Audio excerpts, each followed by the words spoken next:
On tonight's episode, we talk about a new Melissa McCarthy movie, Superintelligence. The Alex Silva autobiography. No, it's a new HBO Max movie. And we talk more news, pop culture, etc., etc.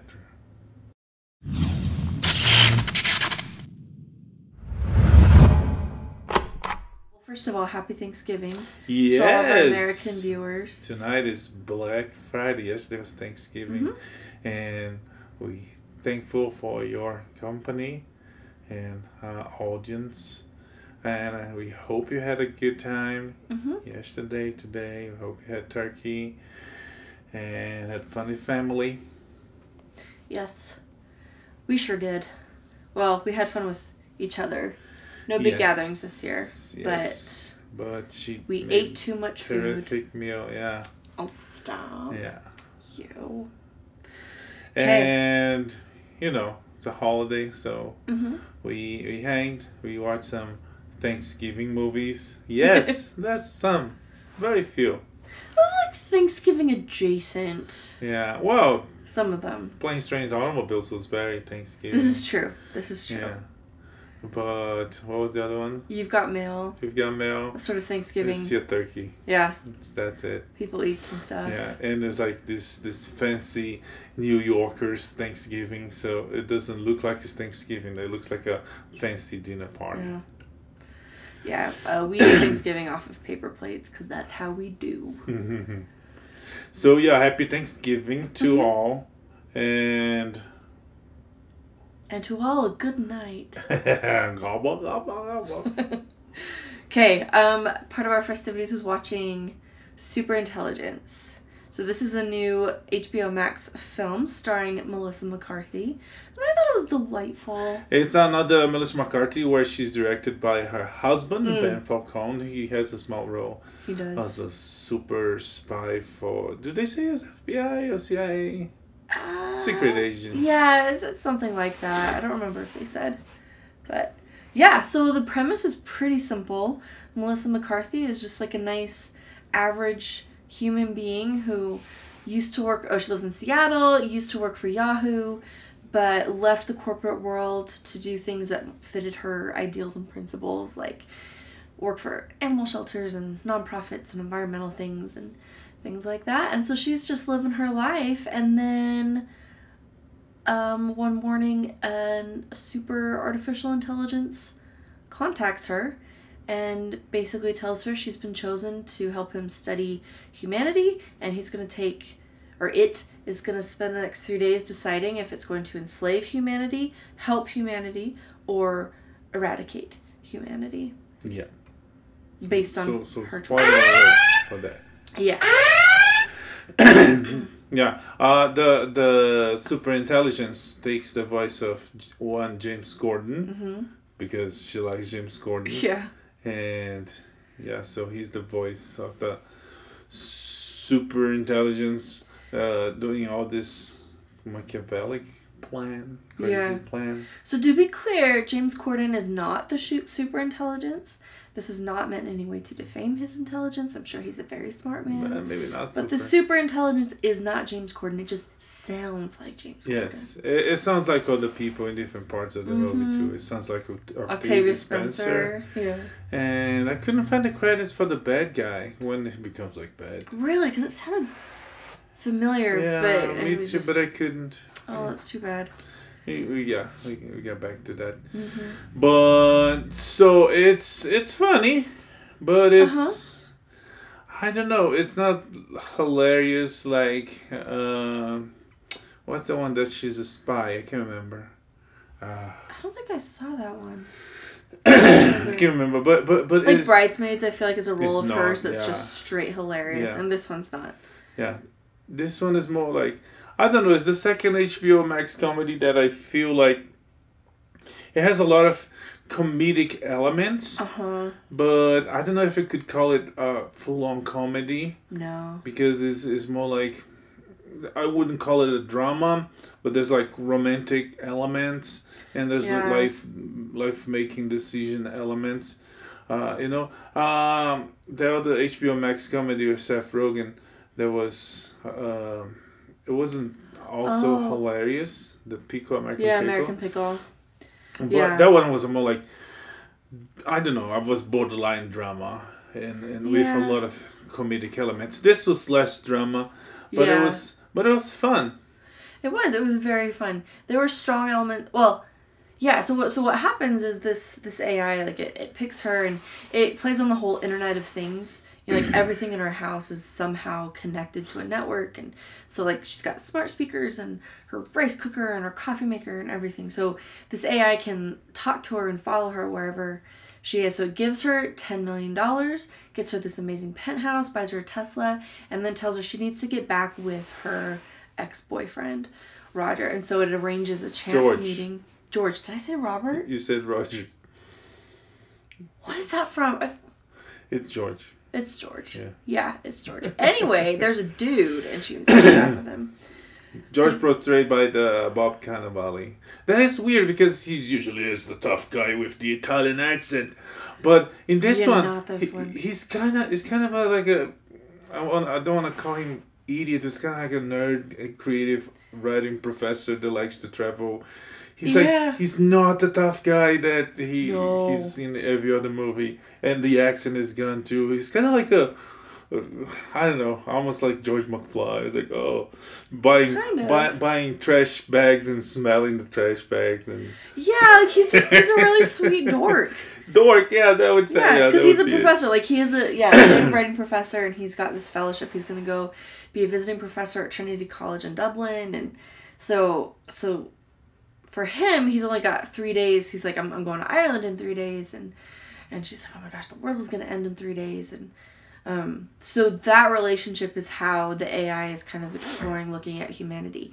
In the meantime, the government finds out about this AI and is formulating a plan to try to shut it down.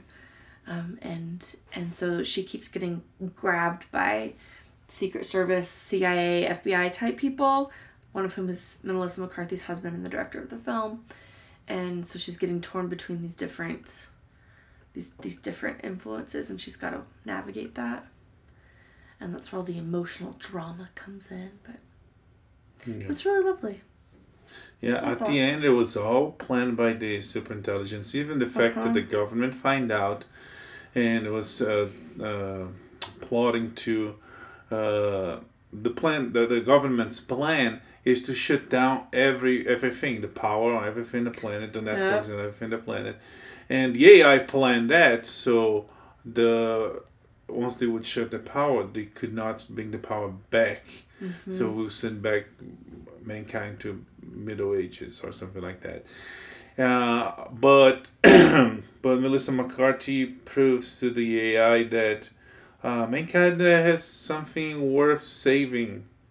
And she's willing to die for George, and and for she knows that the AI is gonna cause this and everybody's gonna die, but she doesn't want, and she doesn't tell him. Because he's so excited. He's like a kid on Christmas morning. He's going to go to Ireland. He's going to travel. He's going to do all these fun things. And he's, and she doesn't tell him because even if he dies, he's going to die like super happy, super excited. So she doesn't tell him. And the AI tells her there's like he has 7% chance of surviving.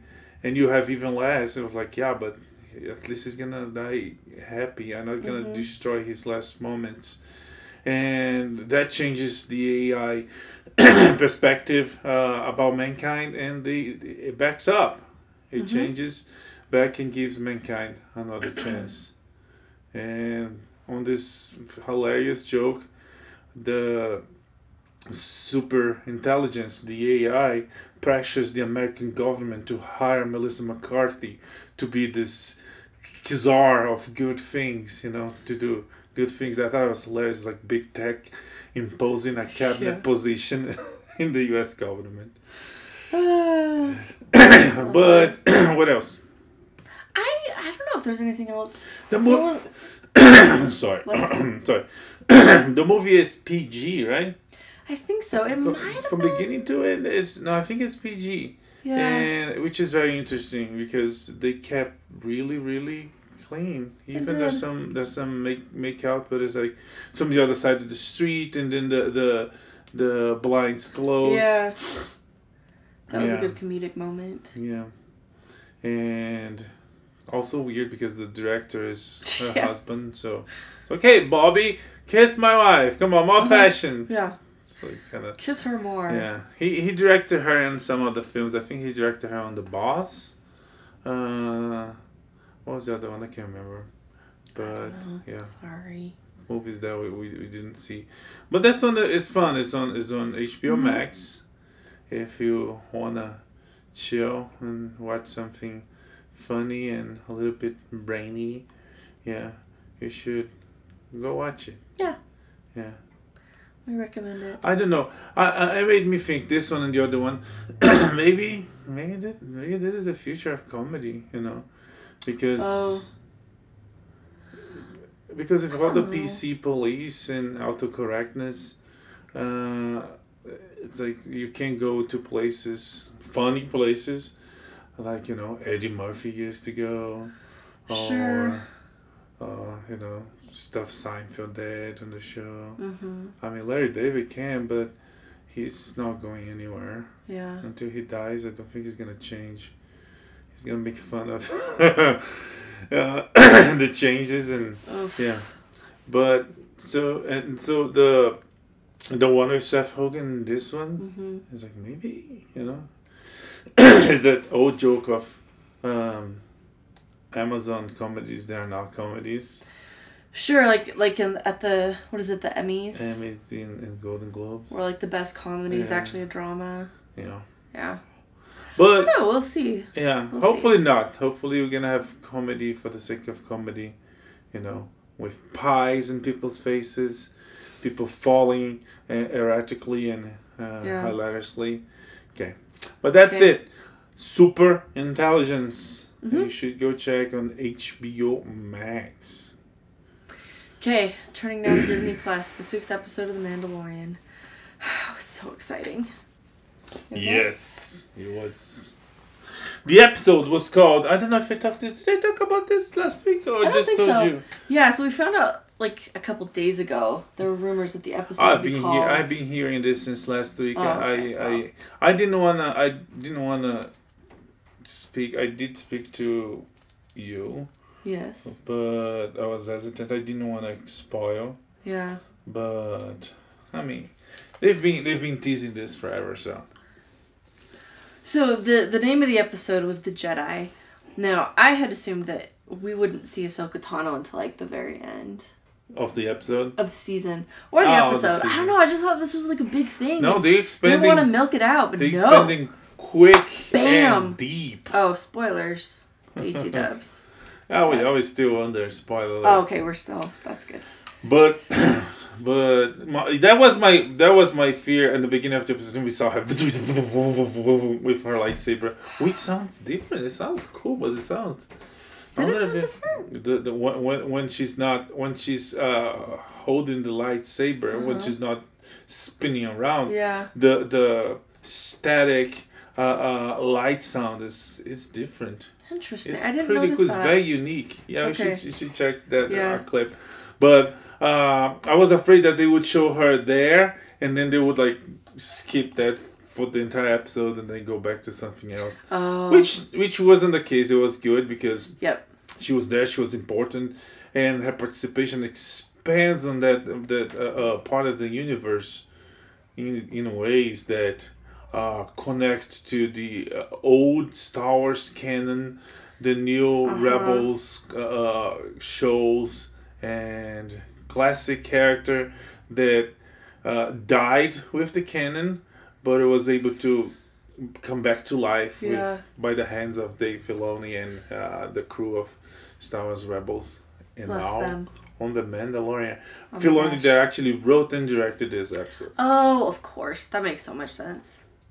Okay, so we get Ahsoka Tano with her white lightsabers, which, I mean, that alone, amazing. So Rosario Dawson, I thought her performance was perfect. Casting was a perfect choice. The only thing was like her prosthetics were a lot smaller than what we saw in Rebels. But given like what she was doing in this episode, I feel like if they had like that full size head thing going, that could have been a bit much. I don't blame them at all for shrinking it. I thought she still looked really good. Yeah. I had my concerns about her, but after watching the episode, yeah, I think she was good. Spot on. So that was the first, like, big reveal moment of this week. Yeah, so the the episode starts with Ahsoka Tano fighting a bad guy, a new bad guy.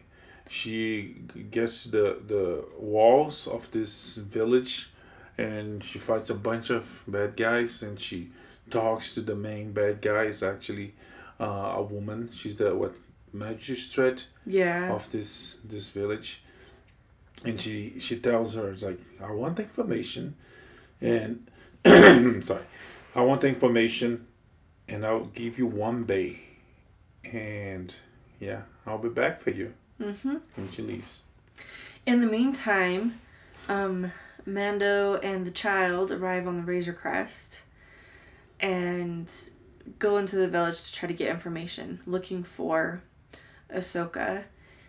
He meets the magistrate and she says, there's a Jedi who's causing problems for me. I need you to kill her, and in return I'll give you this spear made of pure Beskar. Wow, so cool. So he doesn't say that he's gonna kill her, he just says, where can I find her? And so off he goes to find her. And he does! And then we get this really cool thing. Ahsoka just goes right after him with, they do like the classic 2 heroes meet and fight thing. Ahsoka goes after him with lightsabers. The lightsabers do nothing to the Beskar. Is there anything this metal can't do? That was my turnover to you to take over the story. So really good metal. Yes, if you're gonna make armors and accessories, use Beskar. Brought to you by the Mandalorian Corporation of Beskar. And so they clash, as you said, as you know, heroes usually do in comic books, movies, but then they start talking, which is good, and they talked almost about everything, and she comes to him and it comes to Mando and tells him, she reveals the name of Baby Yoda. Yeah, so she sits with the child. They just like sit and look at each other. Very Jedi, very cool, and and they communicate through the Force, mind telepathy, or and he does make some sounds like wow, wow, wow. And she reveals his name, and it's Grogu. Yeah. Grogu. So, and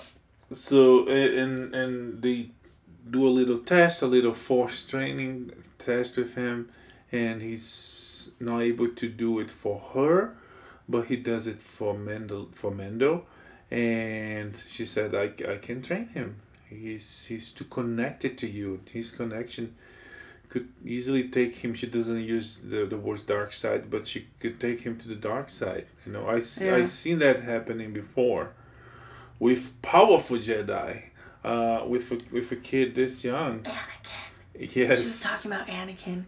So basically, Anakin's turned to the dark side not only like almost demolished the Jedi Order, but it seriously traumatized like everybody who was attached to him.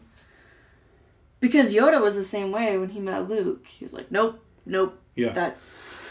Did this once, not doing it again. I learned it. I'm not gonna go through this path again. Yeah. But Luke was the New Hope. Yeah. And he was light to the galaxy. That's why the new trilogy it's so bad, because yeah. Anyways. But that's a conversation for another day. This episode is great, so. But anyways, so they made a deal. So it's like, hey, I help you find information you want in the village, and you can train him. Yeah. And it's like, okay, let's go. So they go and they go to the village. They fight together. It's pretty cool. It's pretty so fun. Cool.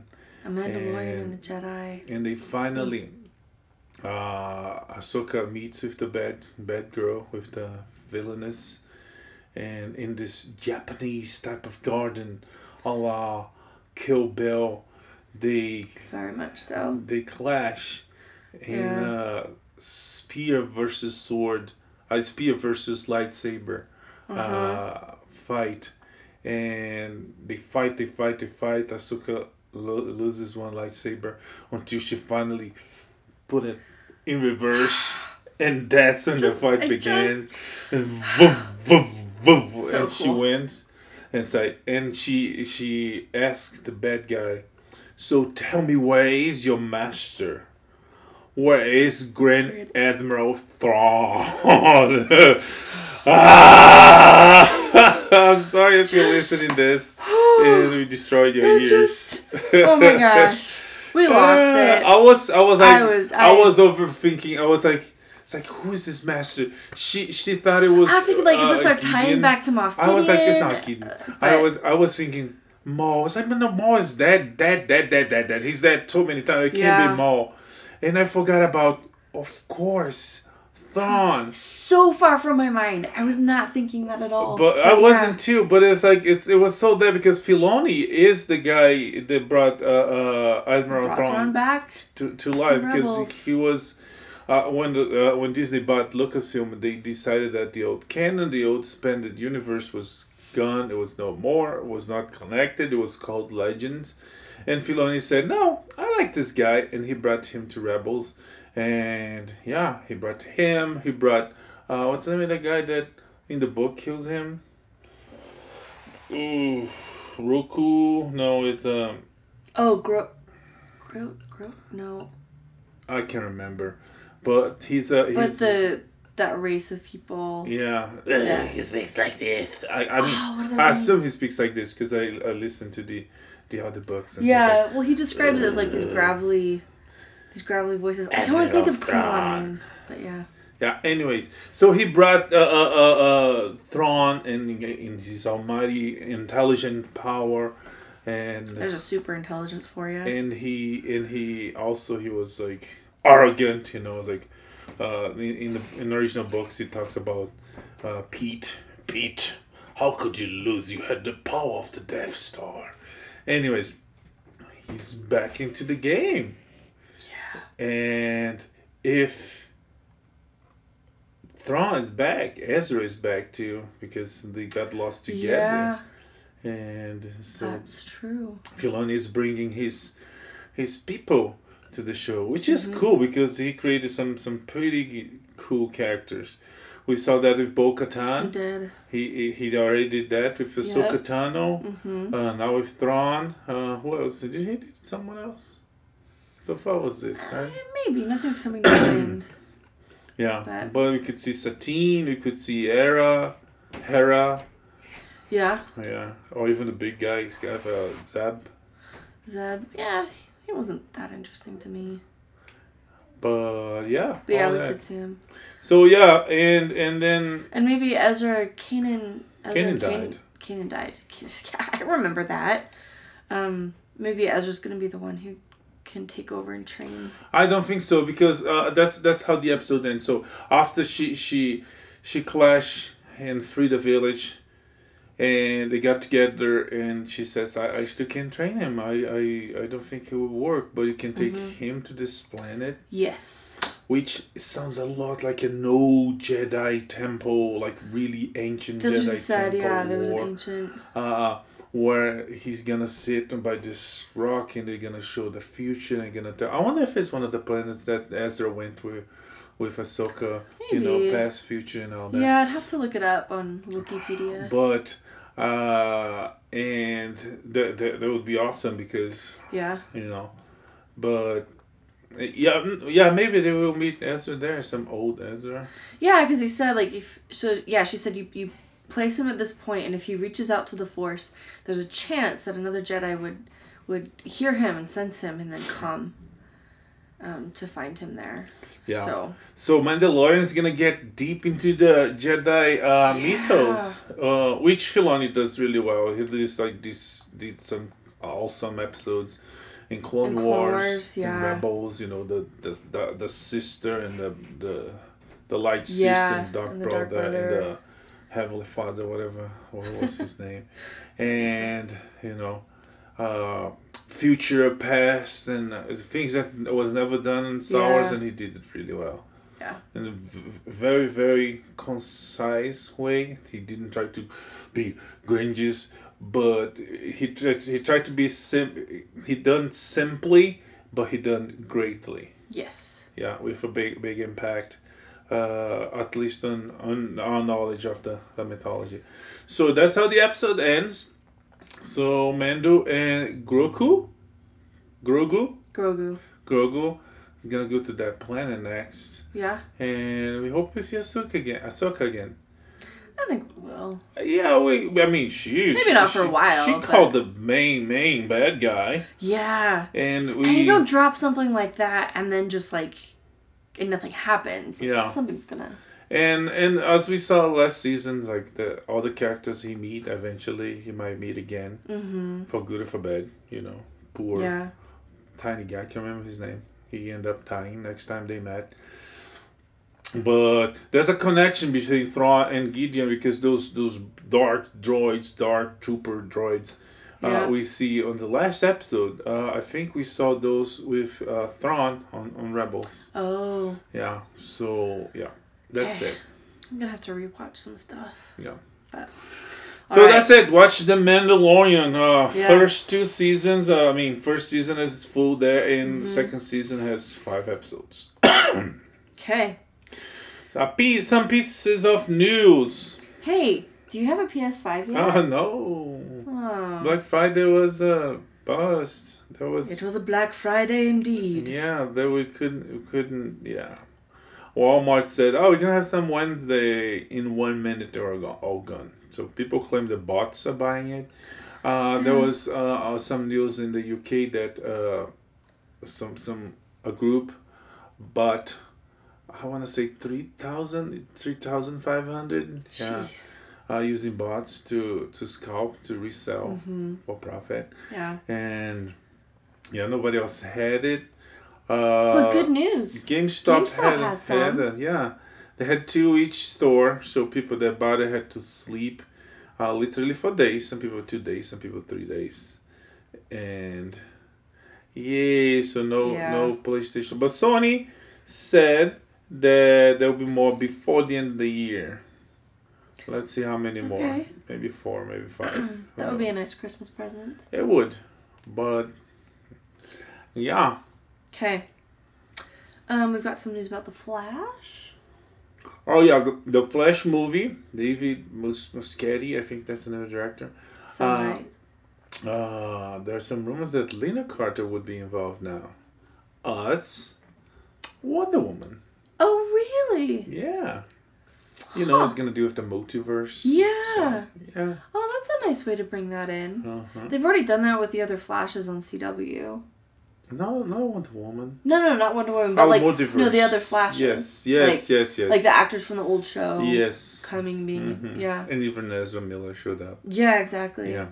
So. Yeah, that makes a lot of sense. Keaton's Batman, Lena Carter's Wonder Woman. Cool. Yeah, maybe, I don't know. We're gonna see glimpses of Christopher Reeve's Superman. Maybe more. Yeah, that'd be nice. Characters. I don't know. I can't think of. There's maybe others from the Tim Burton Batman films, like a Robin or a villain or something. Burton was gone when they had the Robin. It was Schumacher. Never mind. Yeah, Schumacher. But that era. Humor, George Clooney. Yeah. Yeah. Who knows? We shall see. In the meantime, Utopia, which we just recently watched on Amazon Prime, was not renewed. Cancelled. Yeah. We're not gonna see what happens to Sarah and Jessica Hyde. Jessica Hyde, yeah. Yeah. Oh well. I'm curious. It was really dark though. Yeah. But it ended on a big cliffhanger. It did. We meet her father or his back. Mm-hmm. The Wilson turns to the dark side. Yeah. I don't know. Yeah. And I guess we'll never know. I guess not, because if it's an Amazon show, I doubt that other network will Other pick. streamers would pick it up. Yeah. Oh. It would make sense on maybe. HBO. Yeah. Fits right in with Watchmen and Yeah. others, but alright. So that show didn't do so well, but Queen's Gambit on Netflix is doing really well. Yeah. It's the most watched scripted show to date. It's top 10 in 92. It's made the top 10 list in 92 countries. Oh, wow. Yeah, people are really eating it. Yes. And it's driving up interest in chess. Yeah. Like a lot. Uh-huh. It's increasing the number of chess boards, chess books, chess products. People are buying it. Google searches. Yeah. Stuff like that. It looks good. You still have to get to it. Yeah. We were watching The Crown, and it looks good as the other seasons. They cast it well, and we don't know how much is true and how much is, but yeah, especially since this season of The Crown deals with a lot more with like their very private personal lives. Yeah. Like the last season, there were major events that you could look up and check, but this one... Yeah, but it deals with a lot of the stuff that people that were alive during the time probably could follow through the tabloids, there's sure. Charles and Diana and the princess and the prince and the wedding of the century, yada, yada, yada. Yeah. Oh, but there's Camilla, this lady. And I thought Camilla would come in the game like later, but no, she's right there since the beginning. She never went away. She was always into her, which that part I don't know if it'll be true or not, or I think it is from everything. Because that makes Charles such a. It's like, really, come on. Yeah. Well, that's like the tragedy of it, that like he couldn't marry Camilla because he's the Prince of Wales. He's gonna be the king, so his wife is gonna be the queen. And he doesn't get to make a personal choice. Well, but didn't Diana die and he married her anyways? Yeah, decades later when the royal family kind of is relaxed and he didn't really have much of a choice. I mean, William didn't marry nobility. Harry certainly didn't. Anyway. Yeah, that's life lesson. Don't get kings to you people. Yeah, monarchies screw up families. Yeah. Big time. Okay, what else? But they make amazing TV shows. Sure. Especially if the queen is Daenerys Targaryen. Yeah. Mother of dragons, broken of chains. All of her boyfriend. Burner of people. Yes. Our condolences barbecuer yes. of Red. What's it called? The place called Winterfell? No. The Red Keep? No. The city. King's Landing. King's Landing. Yeah. And again, our condolences to everyone who named their child Daenerys or Khaleesi or everything else. Danny. Yeah. Wow. Okay. Cool. Okay, we also just saw the trailer for Chaos Walking. This is a new-ish movie with Daisy Ridley and Tom Holland. Yes, a new Doug Liman sci-fi, and he does good sci-fis. He did the Firstborn. That's not the name of the movie. The movie is Born Identity, but he did the Firstborn. I think he did more, but yeah. And he did Jumper, which is a very interesting sci-fi where the character jumps into space, teleports, just like Nightcrawler, a little bit more. Interesting. Yeah. And in this one, it's a planet where man's thoughts become... Like you can see them and hear them. Yeah.